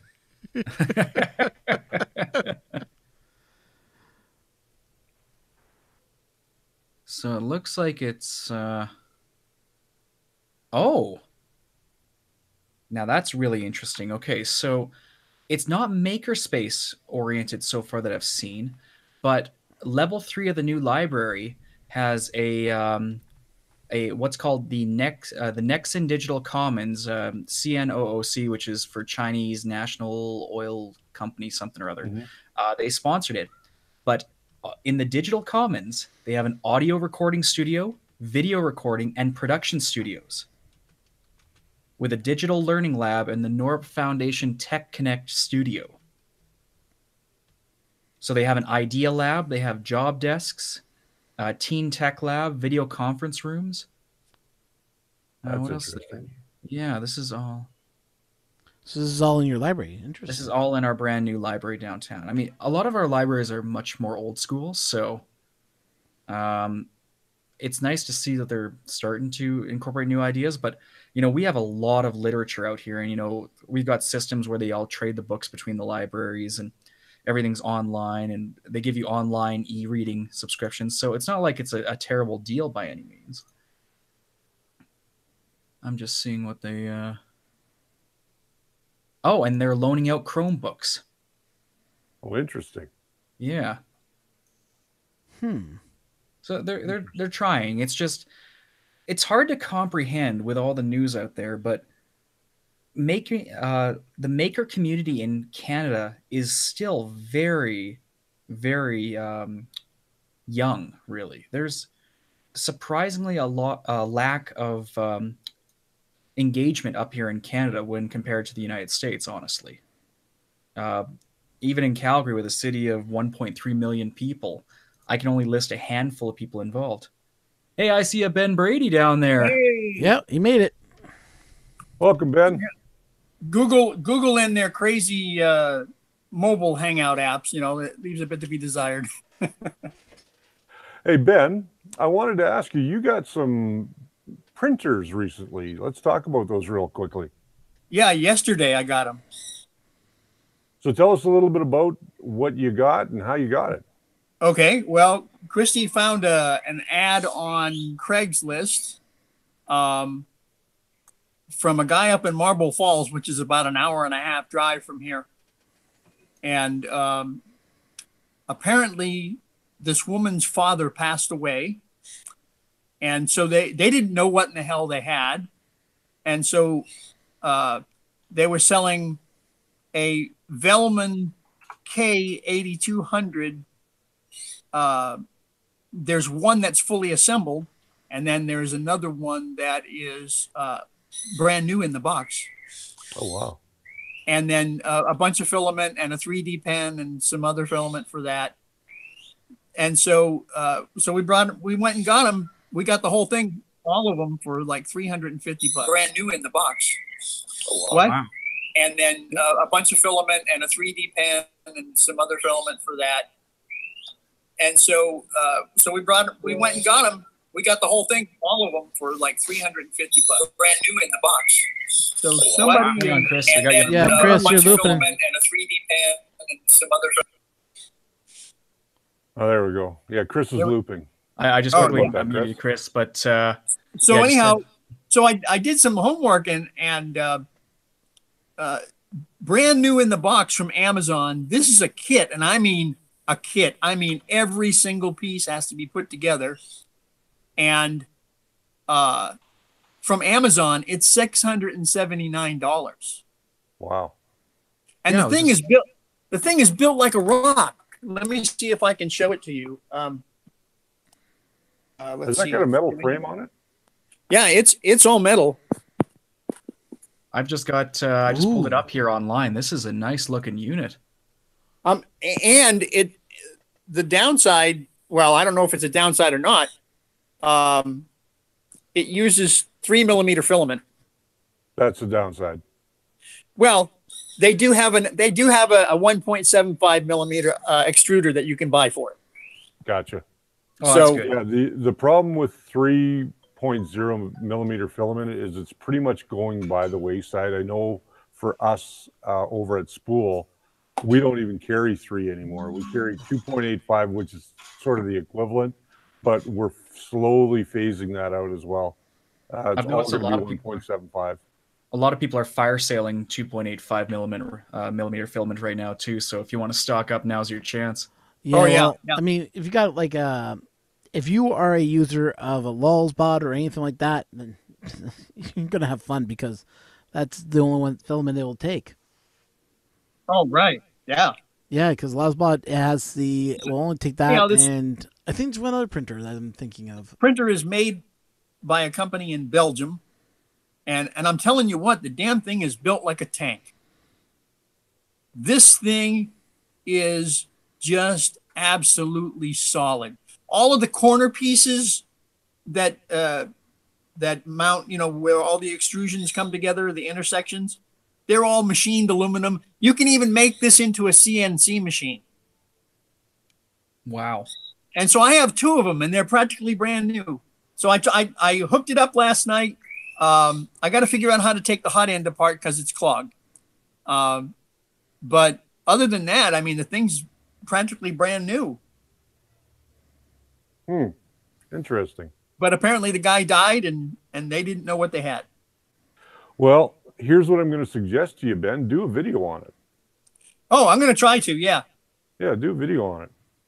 So where are we right now? We're almost at 2 hours. Yeah, here's the brand new one in the box, and I'll tell you what, this cotton picking thing is heavy. I don't doubt it. Jeez.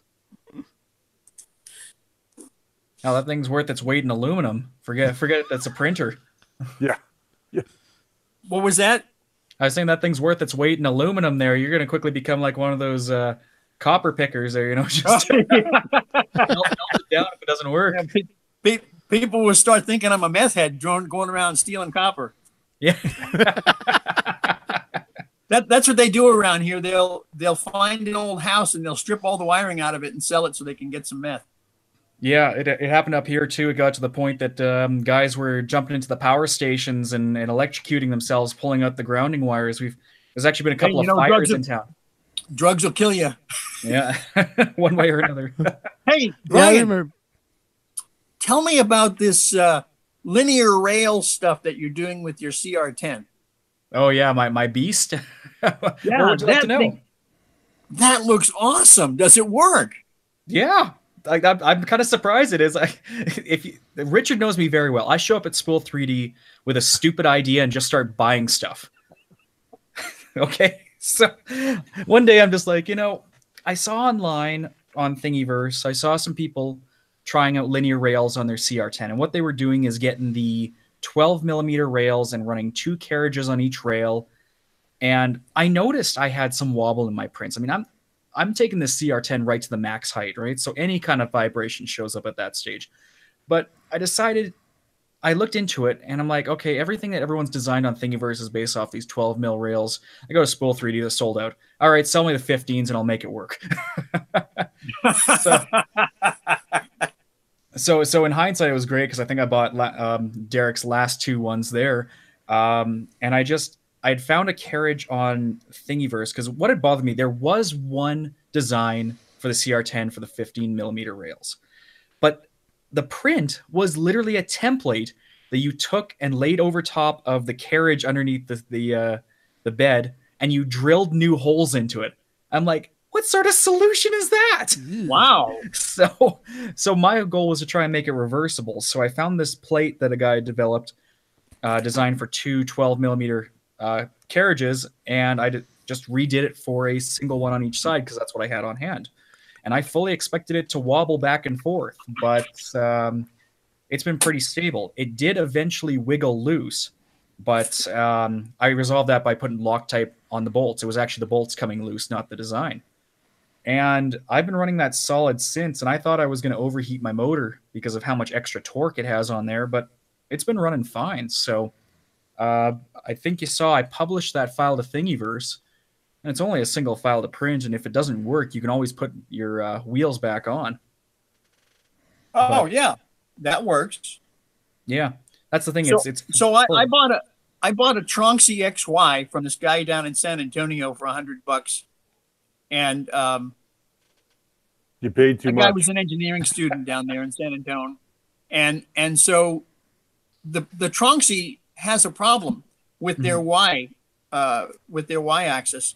So I found this plate to convert it to rails, and I printed. It took me 3 attempts to print this thing, but I finally got it, and because it warped like crazy, and so the bearings go in here, and then the 8mm rails go through the bearings, and it goes from one end to the other.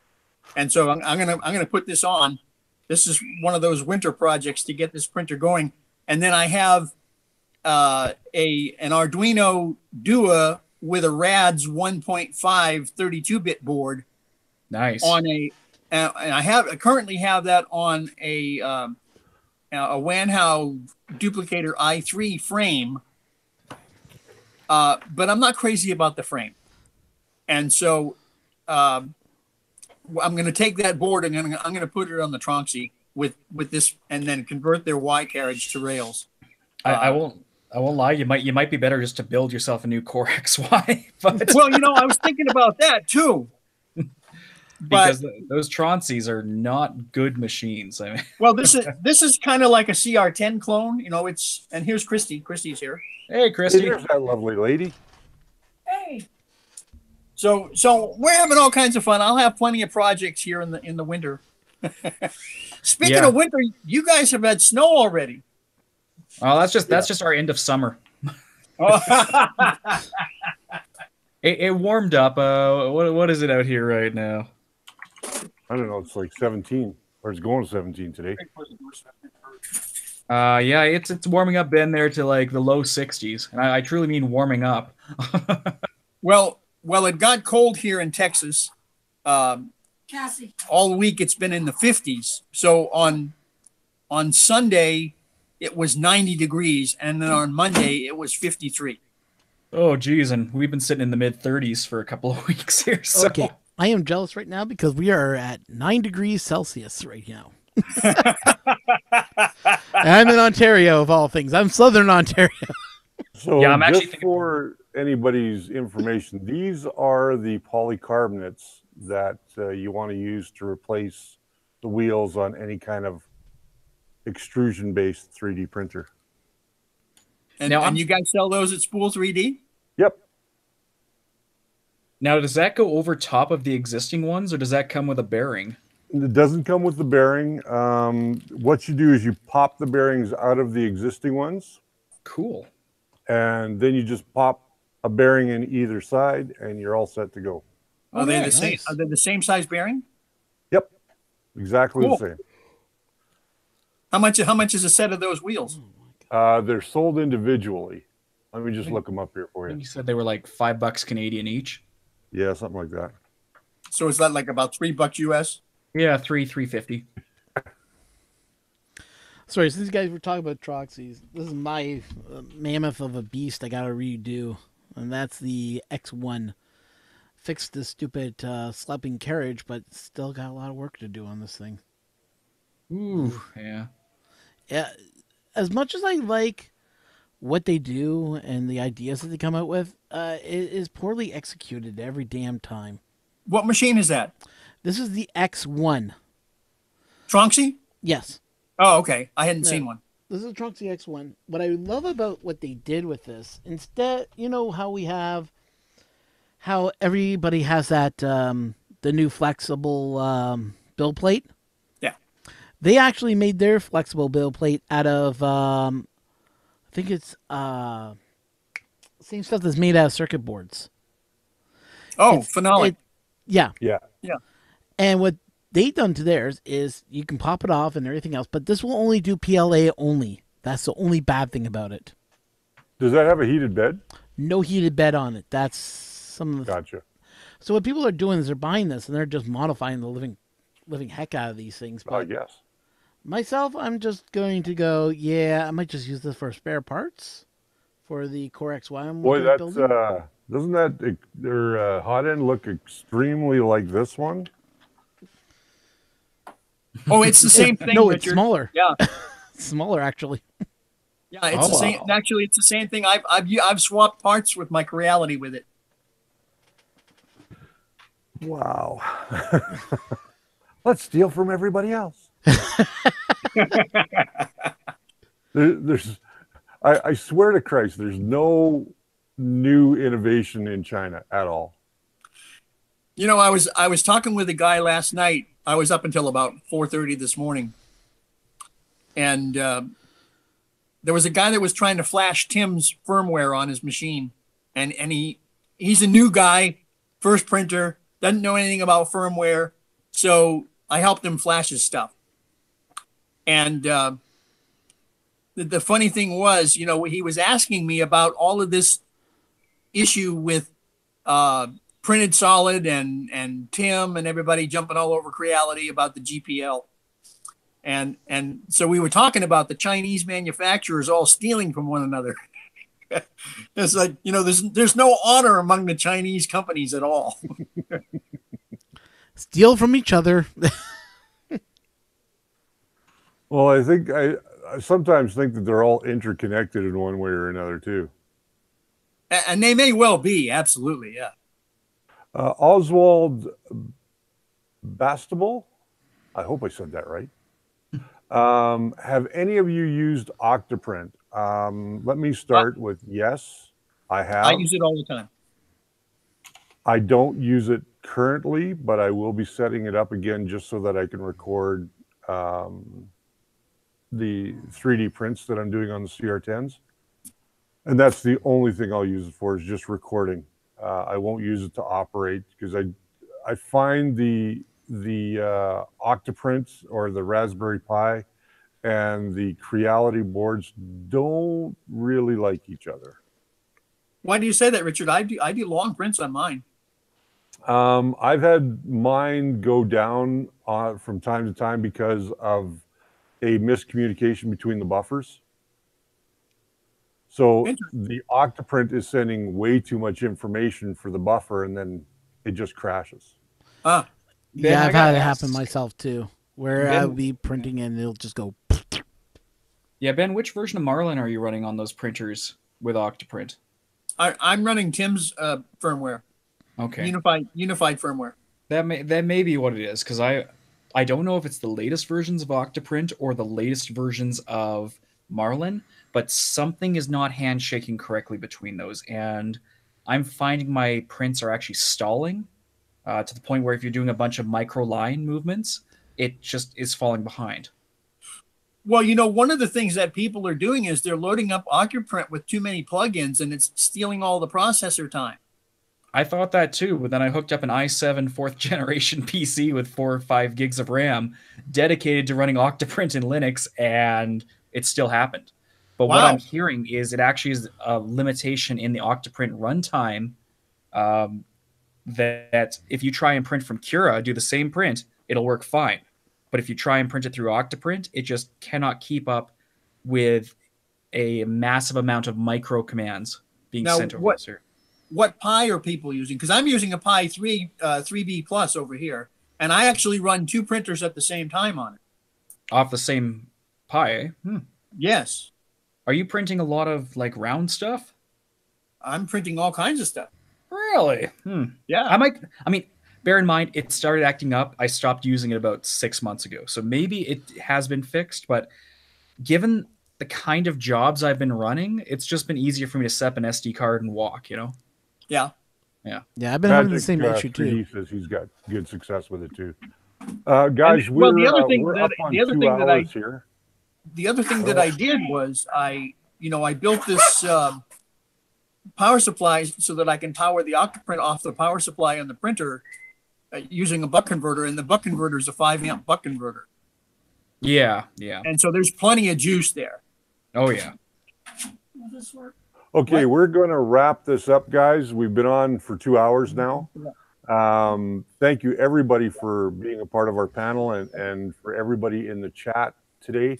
I really appreciate you guys coming by, asking your questions. Just quickly, I just want to let you know that if you found some information today useful, please like, subscribe, share, comment on the video down below if you're catching this in the Restream. Again, comment, like, share, dislike, whatever you like. We do appreciate it all. And you guys have a great weekend. Hey, it's great to see my Canadian friends. Thank you very much, sir. Before the great freeze, we hibernate. Yeah. I'm like a big old bear, so winter's coming. We will see you guys again next Saturday. What we've decided to do is instead of doing alternate Fridays and alternate Saturdays, we're just going to do the show now on Monday, Thursday, and Saturday. So Saturday morning will be Coffee with Rich, and we will sit and talk about 3D printing. So until next time, my friends, have a great weekend, and remember that the first layer is always your foundation to a great print. Thank you, Richard.